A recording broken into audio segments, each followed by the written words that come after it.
Welcome to the KingCast, the podcast on all things Bethesda. I am the KingFanMan, and we welcome you today. Today, we've got a lot to talk about. I didn't think we were going to have much, but we do. We're going to talk about Jeff Garner had an interview, very good interview. It's on my Twitter page. But he reveals a little bit about Fallout 76. But the big thing, as you saw the thumbnail, Xbox is planning a Bethesda event before E3. I can't wait to talk about this one. Then we've got Google Stadia saying that the Microsoft Xbox merger was what caused them to close. We'll talk about that a little bit. Also, Starfield may not be an exclusive. Big news there. Some things about Fallout 76 and Fasnacht has been extended. So we've got a lot to talk about today. So let's jump right in to the news. And all the news that I have today is all Bethesda related. First off, Xbox is planning a Bethesda event before E3, and they even say it's probably going to be next month. Next month. All they're waiting on is for the finalization of this merger between, of course, Microsoft and Bethesda. So it appears as soon as that is finalized, they're going to have this event. Now, what this event is going to be, we're not exactly sure, but let me give you what the news is saying right now. This is, and by the way, it's in a lot of news podcasts that this just came out. So Xbox is said to be planning to hold an event of some sort related to Bethesda in the near future, even as early as next month. This will be one of the marquee events that Xbox has as it leads up to E3 2021. So what do you think this event's going to be? I'd love to hear what you think. I believe, yes, there will be some things revealed at this event. It's going to be a mini BE3, kind of like the showcase. But it's them coming on board with Xbox. We may learn more about the Fallout TV show. We may even see something from Starfield. Bethesda has always loved to tease things before E3 anyway. We knew about Fallout 4 before their E3 showcase. Y'all remember the old countdown screen that came up? So this is, I believe there are going to be some major things revealed at this. At the very least, it's going to be a very cool thing to be able to see Microsoft and Bethesda together, maybe some of their future plans. I cannot wait. And guys, it's as early as next month. We don't have to wait on E3. This is coming. If they get everything finalized with the EU, Japan, and USA approving everything, then this event's going to happen as soon as that gets done. Like I said, as early as next month. So that is huge, major news. And we'll probably talk about it a little bit later in the podcast because I'd like to get your comments on what you think may be at this event or what this event is going to be. Okay, as I said in the top, just a couple of news things I'm going to give you. And if y'all want to comment and talk about them, that's fine. If not, we'll move right along. But Microsoft and Bethesda are supposedly somehow responsible for Google Stadia closing 2 studios. They closed both their studios, one in Los Angeles, one in Montreal. The general manager, Phil Harrison, actually said in a statement that one of the major reasons that they are closing down these 2 studios is because of Microsoft's acquisition of Bethesda. Now, he didn't want to explain, but that's what he says. Todd, thank you so much. It says, for your queen, keep the videos coming, King. Love the last video. One of my favorite series you do with the hauntings west of God in Virginia. I think there's some typos there, but thank you so much, Todd. $40 super chat. Y'all are amazing with the super chats. That's what keeps me going, actually. So thank you so much. Hey, Eli, good to have you on the stream. Hey, Daniel, how are you? Sheepy Mendez, good to see you. And True Flat, good to see you back as well. There you go. I knew it was a typo. I knew it was a typo. Um, this Google Stadia guy, by the way, he also said that COVID had a little bit to do with it in the rising costs in game development. But he said because Microsoft is growing at such a large rate that I guess he felt they couldn't compete and they closed the two Stadia studios down. Now, this is very cool for those of you that may be interested in Starfield, the game, of course, that's supposed to be the next Bethesda Game Studios game that maybe we'll get to see next month at this planned event that Xbox has planned.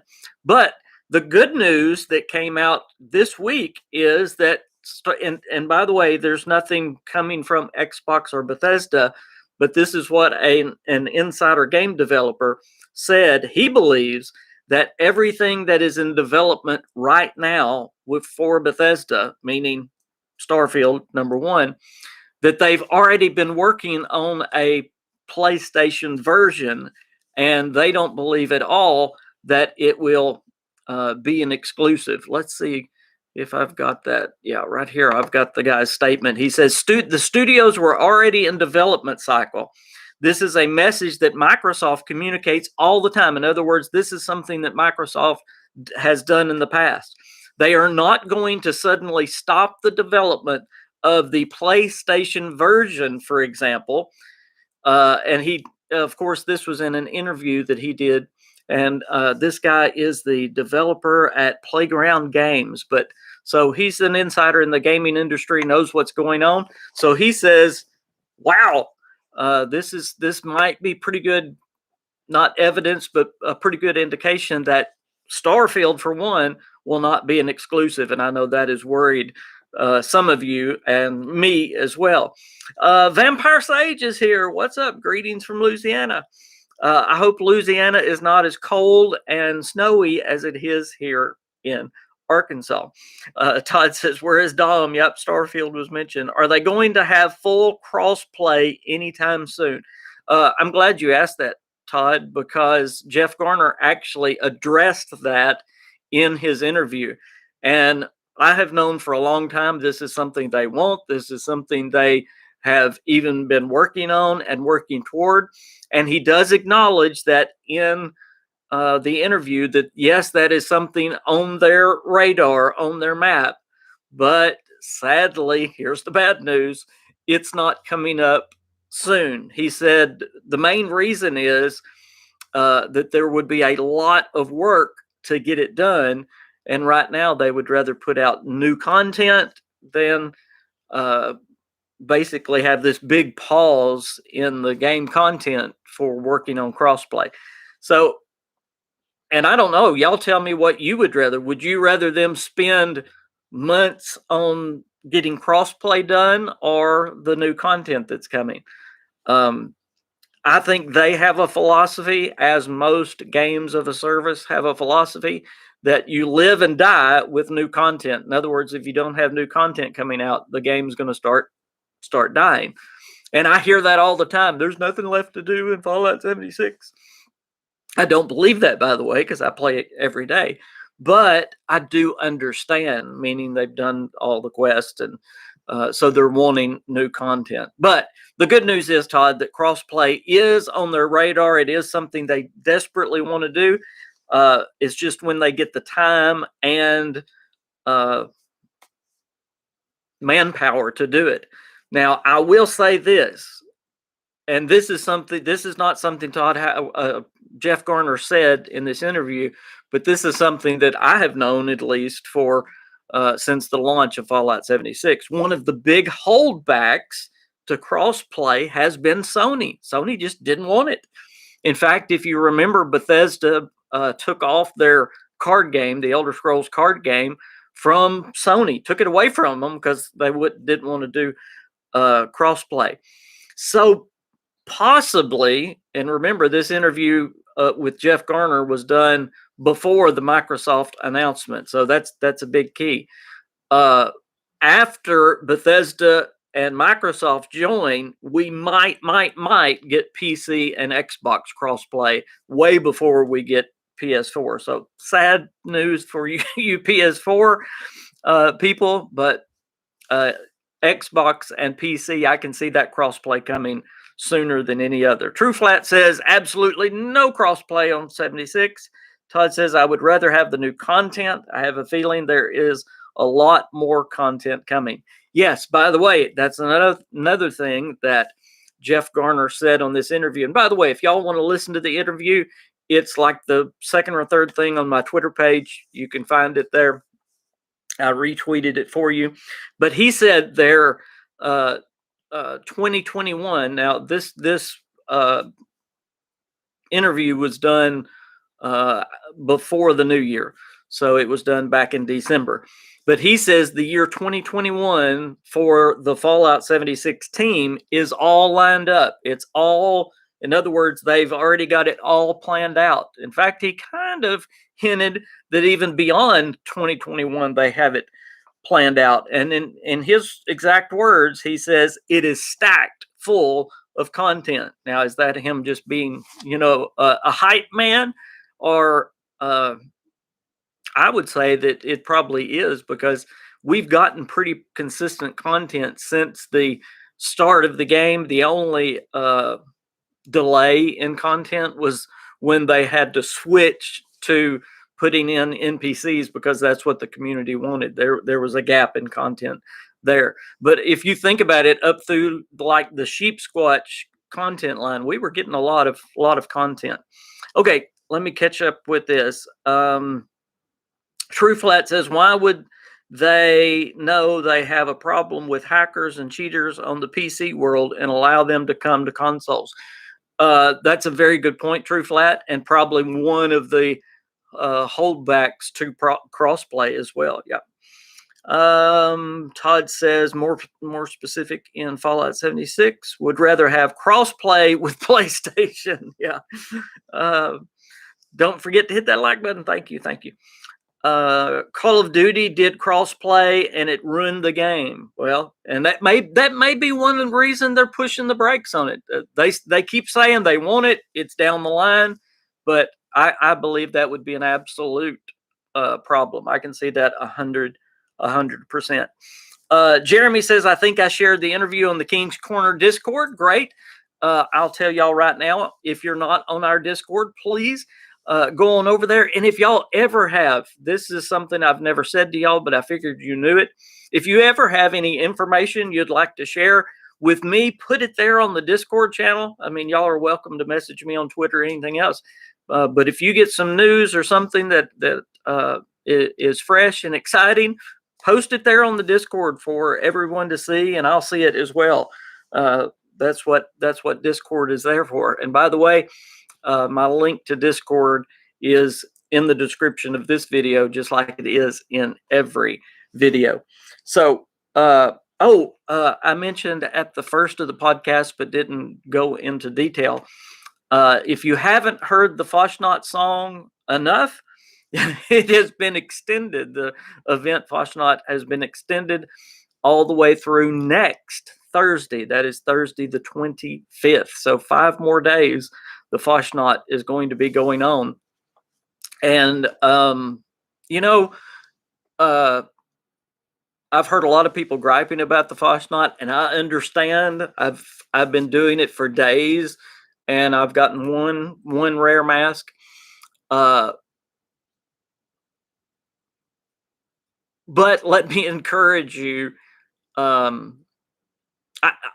Maybe they ought to make those rare masks a little easier to get, but I think it's great having something that's hard to obtain. There are rare masks from the very first Fasnacht that I've not gotten. I've not gotten Old Man Winter and things like that. Todd, you did it again. Thank you. Bless your heart so much. Another $40 super chat. And he says, because I've not been getting the notifications for your videos on YouTube. I know. My numbers are so far down. I don't know why things aren't going out. I put out a video yesterday, I think, on haunting in Fallout 76. And the numbers are okay, but not near where they once was. I attribute that to me being away from YouTube for a couple of months with my health. YouTube kind of throws you away if you're not putting out content. So hopefully, with me consistently putting out content again, you'll start getting those notifications. But make sure your bell is clicked. I know that doesn't matter, but make sure that does help. But Todd, thank you so much for the super chats. I can't tell you how much I appreciate it, and especially right now. And this goes back into Bethesda news, but I can kind of use some personal experience as well. All of those things that we talked about for Fallout 76, the perk loadouts, the multiple camp spots, what else? Daily ops being upgraded. All of those things have been delayed being put into the PTS, which means they've also been delayed coming to the game. And I know that may be frustrating, but remember what's going on right now in Arkansas and Texas. And I don't mean to leave anyone out. It may have been bad in other places as well, but Texas has gotten most of the news. But we've had more snow than I've ever had in my lifetime. And I asked my mother, who is, well, I'm not going to tell you how old she is, but she said it's the biggest snowfall that she's ever seen in her life here in Arkansas. We had frozen pipes at our house, lost power. At the church house that I pastor, we not only had frozen pipes in the fellowship hall and the parsonage, but they burst. So, I mean, we've had a major mess here in Arkansas, and Texas got hit just as hard, if not harder, and especially the Austin area. So I've actually got a tweet from Jeff Garner about this. He says, the weather in Austin, Texas has caused most of the devs to scramble with lost power, burst pipes, dealing with record cold, snow in a city that's not built to handle it. And that's the truth. Y'all may think we're wimps down here, but I was talking to Kane. I see him on Hey Kane just a minute ago in the game, and we're just not made for this kind of cold. It's been down around zero for almost a week here. I mean, we're having highs in the teens, lows in the either zero or negative digits, and man, it's tough. So with all that said, give Bethesda a little bit of break, give the Fallout 76 creators a little bit of a break. There's just no way they can work. Number one, a lot of Texas has been without power. You know you can't do things without power. Okay, True Flat says, yay, Fasnacht is stupid. It should only come around once a year. And I do agree with that. I think the reason that some people are kind of tired of Fasnacht is because we just had it at Halloween. We didn't get our real Halloween event. We had it then. But I love Fasnacht because it's a real thing in West Virginia. And the more I learned about it, the more I like it. But I agree with you 100%. That, Meat Week, all those, I think they should come once a year. If not, you do get tired of them. Yeah, let's see. No, Fasnacht's a weird spelling, so don't worry about it, True Flat. Kane says, I think it is great that they do make things hard to get. It is easy to get, then it takes away from the uniqueness of them. Yeah, absolutely. Those masks that seem so hard to get. I get the skull mask every time, or the dadgum beret. I have gotten so many berets. So if you need a beret on PC, I'll give you 1 or 10, however many you want. But think about it, when you do get one of those rare masks, it makes it that much more pleasing, that much better.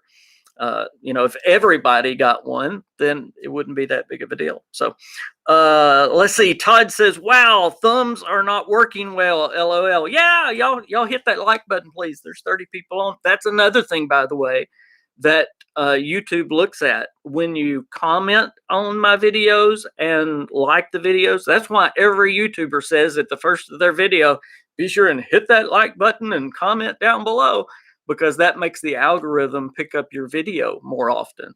So I do appreciate that. Even if you don't, like me that much, you can't help the video go out. So yes, I appreciate that, Todd.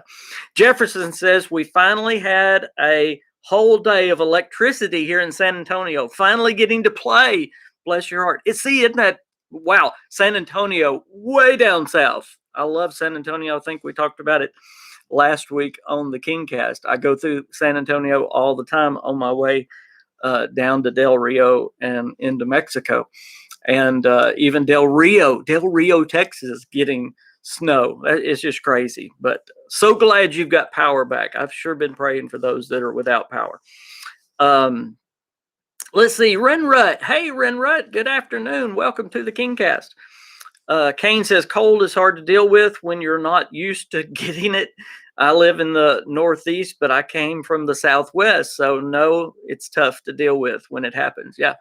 I was talking to, and I won't tell this story very long, so please don't jump off. We have a van that is handicap accessible. It has a ramp that comes out for my daughter that has a wheelchair. And because of that, the van sits really, really low. And we were trying to back it out, or she was trying to back it out of the driveway even today after some of the snow's melted. And the snow was going up the tailpipe of the van and she couldn't get it out. But I was telling her, yeah, up north they have snow blowers and snow plows and all these things. So they're ready for it. We have nothing. I don't even think I have a snow shovel. I have a shovel, but not a snow shovel. So let's see. Nazim, I hope I pronounced that right. When I tried to go for a Fallout 76, which ideally between 10 and 12 at night, grind, they would turn the power off in our area to save power. Oh, yes. We had the rolling blackouts as well. And that's scary when it's 0 or in the negatives outside and they turn your power off for 2 hours. Yeah, we had those. And yeah, I don't like that at all. They said the wind turbines in Texas were all froze up. So maybe that's a reason not to have wind turbines. You got to have something else. PTS should be a console thing as well. I don't know what the how hard it would be to do that. I think it's a great idea. They're wanting more people to get into the PTS, the test server. And I will encourage you, if you play Fallout 76 on PC, then you have the ability to get into the PTS. And it is fun, but it also helps them. You get to see things before they come out, but you're helping the guys there and the developers. One thing I learned and this is not a big deal, but one thing I learned off that Jeff Garner interview, he's not stationed in Austin. He's over the whole thing, but he actually lives in Rockport in Maryland. So I thought that's strange. Everything he does is remote. So he has to have some very big trust in the people that are there in Austin. I believe when Chris Myers was still at the company, he was kind of one of the ones that was over there in Austin while Jeff Garner was in Rockport. So that was very, very strange.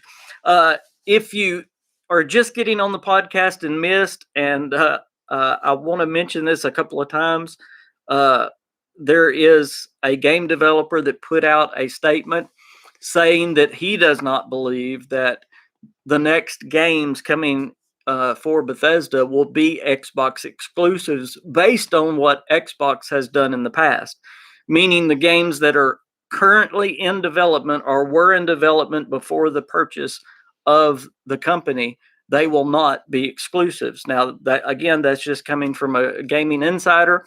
He's actually a game developer, but that's really good news if you have PlayStation and you want Starfield. That's really, really good news. So I like that. Now, guys, I want to talk to you at least for a little bit because I want to get your opinion on the very thing that the thumbnail says. And this is huge news, and it just came out today or yesterday that Xbox is planning an event, for Bethesda before E3. Now, I want to know from y'all, does this mean they're actually going to show some new stuff? I believe why having an event if you're not at least going to give something that's exciting or a tease of what is to come at E3? And this is what this event is. It's kind of leading up to E3. that's exactly what Microsoft's statement was for it. This is one of their bigger events they're going to do with some of these studios that they own. So I believe we're going to have a little mini BE3, like the showcase that we enjoy so much every year at E3. And I can't wait. That means we're going to learn more, hopefully, about the Fallout TV show, about Starfield, about the Indiana Jones games. I believe that's why, and this is my reasoning for that, I believe that's why they've already told us about those games and TV show. They wouldn't have told us if they're not going to be giving us more information this year. And now we're right on the verge of getting that, because Xbox is planning this event for next month. They need to get the merger all done and fixed, and then they're going to have this event next month. So what do you guys think is going to be at this Xbox Bethesda event? It's not an Xbox event. It's going to be Bethesda, but Xbox, of course, is putting it on. Kane says that Xbox Microsoft is in a very good place right now. They don't need to rely on exclusives anymore because of Game Pass. Absolutely true. And I don't know if y'all remember, I quoted this number a couple of weeks ago, that the first quarter or the last quarter, Microsoft had I'm trying to get this right, a net profit of $15.5 million. Now, I want y'all to get that. A lot of these companies show negative net for tax reasons, okay? Or they want to break even. Microsoft made $15.5 million net profit, not gross profit. This is after taxes and everything else, net profit in the last quarter. Now that's just unreal. You see why they can pay $7.5 billion for Bethesda. So yes, Microsoft is sitting in a great place right now. They don't need anything. The only reason, and me and Joey Caps talked about this the other day, but the only reason that Microsoft would do exclusives with Bethesda is because, number one, they don't have many exclusives. And the reason you do an exclusive is try to get people to buy your system. So it's according how their system sales are. If Sony is selling much faster than Xbox, then they will, I believe, do exclusives to try to get that, to come back in, to even back up, because that's why you do an exclusive. Somebody mentioned as well, I think in one of the comments of that podcast, that they can also do not exclusives, but they can do like an Xbox skin of the Elder Scrolls, or an Xbox skin of Fallout 76, or I think you will see these a lot more now, as popular as they could be. Think about it. Would you guys want a specialized Xbox to your favorite game, whether it's the Elder Scrolls, Starfield, Fallout, whatever? I would. Don't know if I can afford it, but I would absolutely love that. Let's see. Jim says, "Hey Jim, welcome to the show. They will be They will be Game Pass exclusives to get people in their service." And see, that's a thing. I honestly don't know, as quick as everything is going digital instead of the actual physical copies, and that opens up a whole other subject. But things are going so digital that most of their people either buy their games digitally, or like Game Pass, they don't even buy the game. Which is probably a better way to do it if you think about it. So you would have to actually talk to someone at Microsoft with their games if they make more money off of Game Pass, if they make more money off digital sales, or if they make more money off of physical sales. See, all of that matters as to where you put a game, whether it's an exclusive or not. And again, we can talk about that all day long. I'm from the old school. I like the physical game copy so that I can have the little shuck and put it on my shelf, and have the little disc and say, this is what I own. I feel like when I buy a game digitally, it's like I don't really own it. I haven't seen anything except for on my screen. But that's just old school. I know that's me. Uh, I would love to hear which you guys like better, the physical copies, the digital copies, or playing a service like Game Pass. Uh, Again, y'all got what I think anyway. Warfighter says, I think most Bethesda games will have some sort of exclusivity. I can't say that word, but exclusive. It's in my head, but it won't come out my lips towards Windows or towards, yeah. I understand. He also says, I just got into Fallout 76, hit level 18 last night. Great. Welcome to the game. That is wonderful. Go back in my videos. I've got a lot of tips videos. They're old, but they will help you starting out. Will be great. Vampire Sage, Starfield was mentioned again, but where's Dom? It's only been mentioned twice. Vampire Sage, we'll have to do it again for Dom to be on here. Kane says he prefers both, meaning the physical copies and the digital copies. I think things are going to be going to more service type things, but we will see. I know they're definitely getting away from the physical copies, and I hate that. Let me tell a quick story. I purchased the Fallout 76 special edition with the helmet and it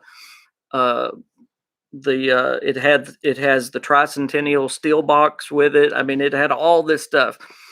So, and it was a lot of money if you remember. My wife reminds me about it all the time, all the time.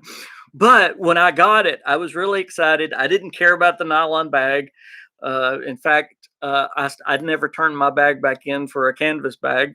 And my bag is under my bed. So, I didn't do anything with it. But anyway, I was so excited about everything. I opened this huge box with the helmet and all this, and steel boxes. I collect steel boxes, so I was so happy to have the steel box, the Tricentennial steel box. I opened up the Tricentennial steel box, and there was a cardboard disc with a number on it, so I could redeem my game. I was so upset. Now I know this is a silly thing to be upset, but I've just bought the biggest edition of Fallout 76 from Bethesda themselves, and I get a piece of cardboard instead of the physical copy of the game. So, again, they're definitely going more digital. Okay, I'm ready for more walls of theories for another 2-second Starfield clip. Yeah, absolutely. Yeah, we need another trailer so we can have all these theories out there. Yeah. And definitely, Kane, it is a cost-saving measure. I know that. But again, I just hate it. I'm old school. I want that disc. Jefferson, he said it. He said it 4 times. Starfield. True Flat says his main character is 400, but total like 700 levels. That's awesome. That is awesome. Another Starfield teaser in March, King, to hype up the road until E3. I absolutely believe so. Yes. I believe now it may not be a trailer. Okay. It may not even be a teaser trailer, but they're going to give us something about Starfield if it's coming this year. That's a bit, I think we all think it is. But if they don't start teasing it, especially with this Bethesda event, that would make me think it may not be coming this year, because Bethesda has always, and I'm talking about Bethesda Game Studios and, well, Bethesda Softworks as well, but Bethesda has always teased their games before E3. I cannot remember E3 where they just sprung it on us. There was some kind of tease, some kind of hint. They would put out a tweet. Pete Hines would say something. The Fallout 4 countdown page. They want people to tune in to E3, so they give this tease. Well, this Bethesda event, I think what they're going to do is tease a lot about what's coming for E3. Maybe we do get another teaser trailer of Starfield coming at this event, and then E3 we actually get gameplay. That would be great. Maybe at this event, all we get is the what's it called when it's not gameplay? It's just actors and that kind of stuff, the computer generated. Maybe we just get that kind of trailer for Starfield. But even if we do, we're going to learn more about what the game is. And again, like I said, well, I believe we'll also see something from the Fallout TV show. They announced that. Do y'all understand? They announced the Fallout TV show in August, and we haven't heard anything. Probably the reason we haven't heard anything is because this deal is not done with Microsoft and Bethesda. As soon as it gets done, cinematic teaser trailer. Yes, thank you, IBN. I'll just call you that. I hope that's okay to call you. Is it IBN or LBN? Anyway, Septum. I can call you Septum. But yeah, so I definitely think we're going to see something with the Fallout TV show. I think we're going to see something from Starfield, and I think we're going to see something from the Indiana Jones, and we may even get a tease of something else that's in the works. Remember, Arcane Studios is working on a new game, not Deathloop. This is what you have to understand about Arcane. Arcane has two studios. One's in France, one's in Austin. And they don't generally work together. Normally, one puts out one puts out the other. Well, the France studio is the one that is, I think it's France. They're the ones that's putting out the game Deathloop. And you'll notice it has a different kind of look and feel than the Dishonored or Prey series. Dishonored and Prey came out of Austin, and they have a game in development. Nobody knows what it is yet, but be sure you call me whatever you like. Okay. Yeah, I take hey you or whatever, but Faye Sal Septum. I hope I said that right. I get so nervous about saying names right. A little personal thing with me. I am terrible with names, and I have always done things in the public. I was a police officer for years. I've been a pastor for years, a YouTuber. So I'm always doing things and interacting with people, but I'm terrible at remembering names and pronouncing names as well. So that's one of my holdups. That's I don't want to mispronounce your name. A Brotherhood of Steel Xbox, please. Yes, talking about those Xbox skins. I would love to have. I don't know what I would get. Would I get a Fallout one, or would I get an Elder Scrolls one? Or if I love Starfield, am I going to get a Starfield one? I guess I'll have to ask my wife permission. Maybe I can get more than one. I always enjoy your updates and commentary. Keep it coming. Thank you so much, Claude Huntley. Thank you so much. Y'all don't know how much your support matters to me, and I love doing the KingCast like this so that you can ask me. I can talk directly to you.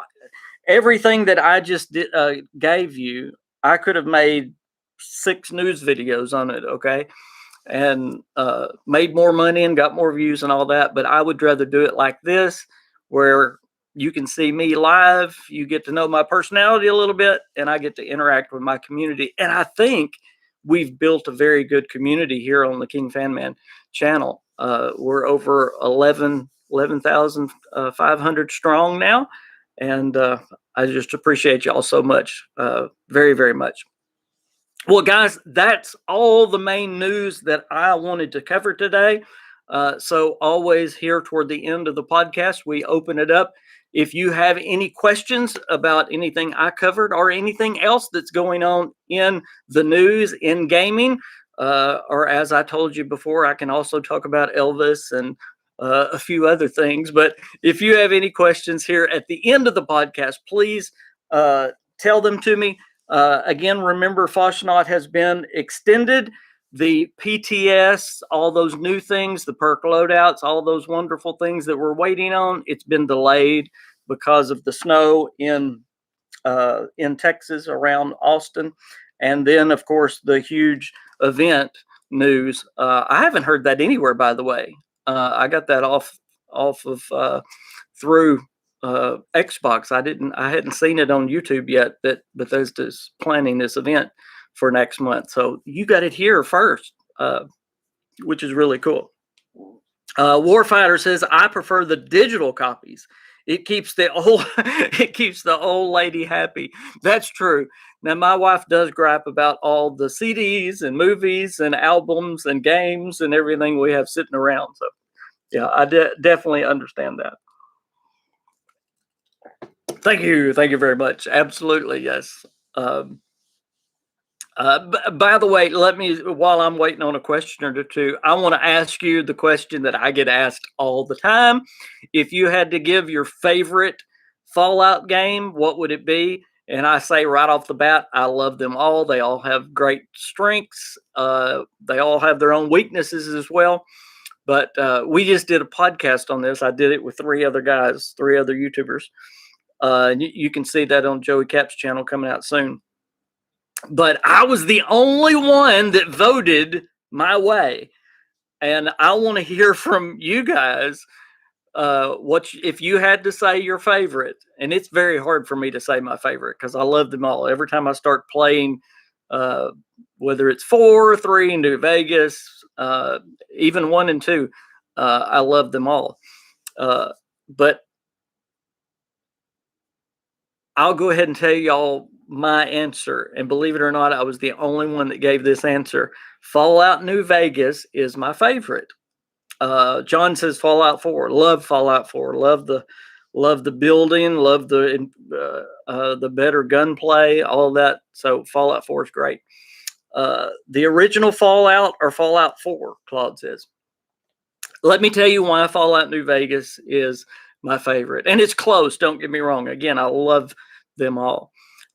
Fallout New Vegas, I love the factions. I think they did a great job with the factions in Fallout New Vegas. You've got is it the boomers or the bombers? I can't remember right now off the top of my head, but you've got those that are out the airport. Of course, you've got the Kings, which how can I not love New Vegas? It's got Elvis in it, or at least huge references to Elvis. And then one of the big things when you get toward the end of the game before the Battle of the Dam, it's really hard to pick what side is best. We could have a whole discussion on, is Mr. House best? Is the NCR best? It's really hard to make that decision. All right, let me get some of y'all's answers. Omen, I'll just call you Omen. Playing through Wasteland 1 gave me such an insane New Vegas vibes. Recommended. Great. Thanks for the tip. Wasteland 1. Jim says Fallout New Vegas. No question. Hey, somebody else agrees with me. True Flat, Fallout 4 for building. 76, but started with New Vegas. I'll tell you the truth. Fallout 76 is right up there with me because of and this may sound funny, but because of the difficulty of Fallout 76, there is so much you have to do, and I love that. Making the build, you have so much control over your character, more so than you did in Fallout 4. So that's some of the strengths of Fallout 76 that I love, but it also turns some people off. Septum says, King, have you ever played Dragon Age Origins? I want to know what you think of it. I have played one of the Dragon Ages, but it was not Origin. What was the one before Origins. That's the one I played. And I did enjoy it. I mean, not on a level of Skyrim, but yes, I did enjoy it very much. Obi-Wan says Fallout 4 was my first experience with this franchise. Oh, do yourself a favor and go back and play 3 in New Vegas. It'll take a little bit to adjust to the graphics and oh my word, the weapon play is awful. Just get ready for that. But for the story and going through it and for the experiences, I'm telling everybody this. All of the Fallouts are worth it. But now doing the top down, that may be too old for some of you guys. But if you've never played Fallout 3 and Fallout New Vegas, take the time and play it. Sometimes when you got nothing else to play, Bethesda gives them away all the time. You can get one for pretty much, you can even get a Game of the Year edition that's got all the DLCs and everything. So try it. Let's see. Warfighter, Wasteland, and Fallout are brothers. Absolutely, yes, they are. for sure. And isn't there a new Wasteland game? It's either out right now or almost out. Because I remember not too long. I don't remember the release date of it, but I remember they were coming out with a new Wasteland game. So some of the same creators, yes, because of the old Black Isle Studios and all that made the original Fallouts. Omen says, "Wait, I meant Wasteland 2, not 1." Okay, Wasteland 2. That's probably the newer one then. No, Wasteland 3 now. It's classic Fallout. So okay, Nate, that must be the new one. That's Wasteland 3. I'm a little bit behind. Jim says my top 3 would be New Vegas, 4, and then 76. Oh my gosh, I haven't even thought about ranking mine. I would probably put 76 second, Fallout 3 third, Fallout 4 fourth. Y'all don't hate me. Dragon Age 2, yes. Inquisition, that was the one I played, yes. And it's a good game. Yes, you didn't know about the TV show Warfighter? There is a Fallout TV show coming. It's going to be Amazon. But it's going to be a big deal. It's going to be as big as The Witcher was because they have the creators of, and boy, it just flew out of my mind. Somebody tell me the creators of what TV show is doing the Fallout show. Come on, back me up, guys. I know somebody on there knows. My mind just went, but it's a really good, well done TV show that they're coming over and doing this. So I'm excited. No, it's not Netflix. It's on Amazon. It's a shame. I don't have Amazon, but I'm probably going to have to find out how I can watch it. Nazim says Fallout 3 is the best Fallout, but I became really attached to Fallout 76. I get attached to whichever one I'm playing at the time. So maybe that's why I like Fallout 76 so much right now is because I'm playing it. William says I've played all the versions, but I still play New Vegas. Love New Vegas. Kane says Fallout was in part inspired by Wasteland. That is absolutely true as well. Septum says, he's talking, yep, Amazon. Kane says Fallout 1. Oh, is this your order? Fallout 1 is best, 76 second, 4, 3, 2, New Vegas and Tactics. Wow, you put New Vegas all the way at the end. I don't even count Tactics. Wow. I love Fallout 1 and 2, but I actually like Fallout 2 better than 1. So, yeah, we disagree there, Kane, quite a bit, but that's all right. They're all good. Like I said, they're all good. Oben says, can't wait until they build a real Mr. Handy for the Fallout TV show. I can't wait to see what's on the TV show, where it's going to be located, who's the actors that are going to be in it. Westworld, thank you, Mr. Septum. Yes, it is the same people behind Westworld that is doing the Fallout TV show. Thank you. I knew somebody would know that. They are all good for different reasons, and that is the truth.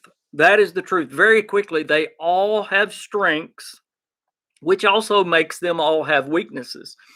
A lot of people talk about Fallout 4's the dialogue tree and some of the things that are weaknesses, but Fallout 4 did a lot for the series. Number one, it made the weapon play actually good because id Software helped them get their gunplay right on Fallout 4.